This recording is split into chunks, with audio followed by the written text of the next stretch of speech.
राहुल बाबा, आपको कितना समय चाहिए? बार बार ऐसे ही समय मांगते रहने के चक्कर में आपका कीमती समय निकला जा रहा है और आप हैं कि तारीख पर तारीख वाले डायलॉग की तरह समय पर समय मांग रहे हैं, जबकि मौजूदा वक्त तो आपके लिए करो या मरो जैसा है।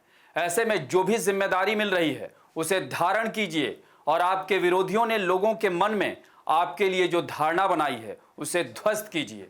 और मैं ऐसा यूं ही नहीं कह रहा हूं, इसके पीछे भी समय का ही वो साया है जो आपको समय से आपकी मुकाम नहीं दे पा रहा है। नमस्कार, मैं अभय राय। लोकसभा चुनाव 2024 में आपने अकेले की बजाय सबको साथ लेकर देश के सामने जो आंकड़ा पेश किया वो वाकई काबिले गौर है। इसलिए आपकी कांग्रेस पार्टी इस बार सत्ता पक्ष से दो दो हाथ करने के लिए आपको नेता विपक्ष बनाने पर तुली है और इसके लिए बाकायदा CWC यानी कांग्रेस वर्किंग कमेटी के सदस्यों ने प्रस्ताव पारित कर आपको लोकसभा में नेता विपक्ष बनाने की मांग कर रहे हैं और आप हैं कि समय की मांग कर रहे हैं। भला बताइए, आपने ऐसा क्यों कहा कि अभी सोचने का वक्त दीजिए?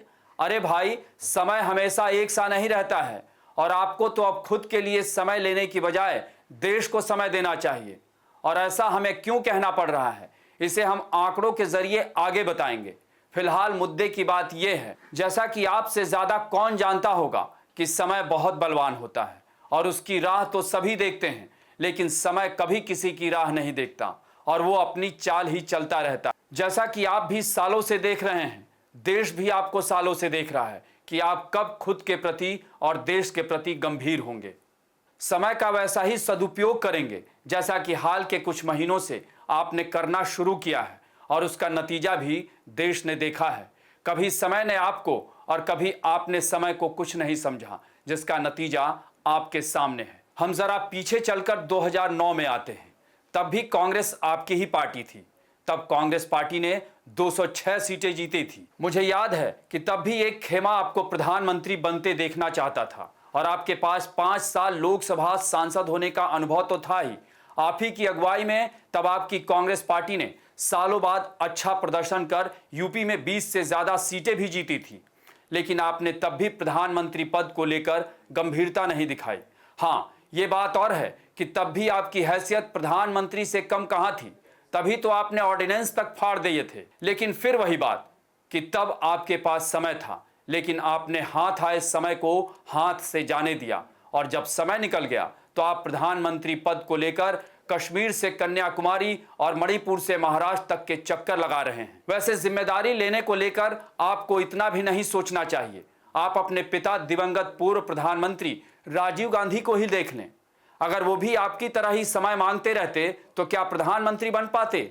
देश क्या इतनी जल्दी कंप्यूटर और तकनीकी क्रांति की नींव रख पाता? इसलिए अगर आपको मौका मिला है तो फिर अगर मगर से तौबा कीजिए और जो सामने है उसे खुशी खुशी स्वीकार कीजिए। जरा सोचिए, ऐसा मुझे बार बार इसलिए कहना पड़ता है कि ये दो शब्द जरा सोचिए आपकी अपनी ही सोच थी, लेकिन आप हैं कि खुद ही नहीं सोचते। लेकिन अब आपको सोचना नहीं, सामने आकर कुछ करना। लेकिन अब आपको सोचना नहीं, सामने आकर कुछ नहीं, बहुत कुछ करना होगा।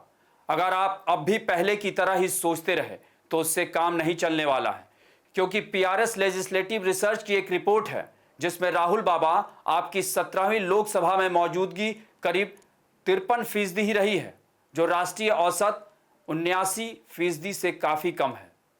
इसी तरह 16वीं लोकसभा में भी आपकी मौजूदगी सिर्फ 52% के करीब ही है।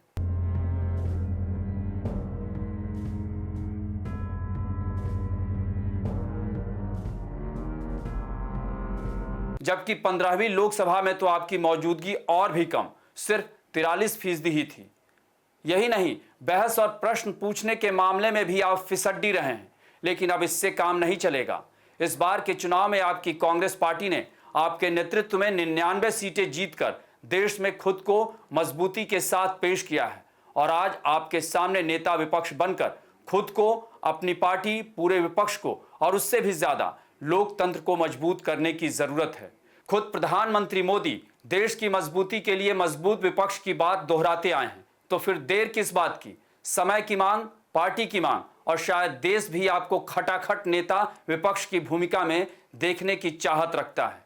आपको हमारी ये रिपोर्ट कैसी लगी इसे कमेंट बॉक्स में ज़रूर बताएं और अन्य खबरों से अपडेट रहने के लिए बने रहें हमारे साथ, क्योंकि हम हैं बुलंद भारत टीवी, ताकत आपकी।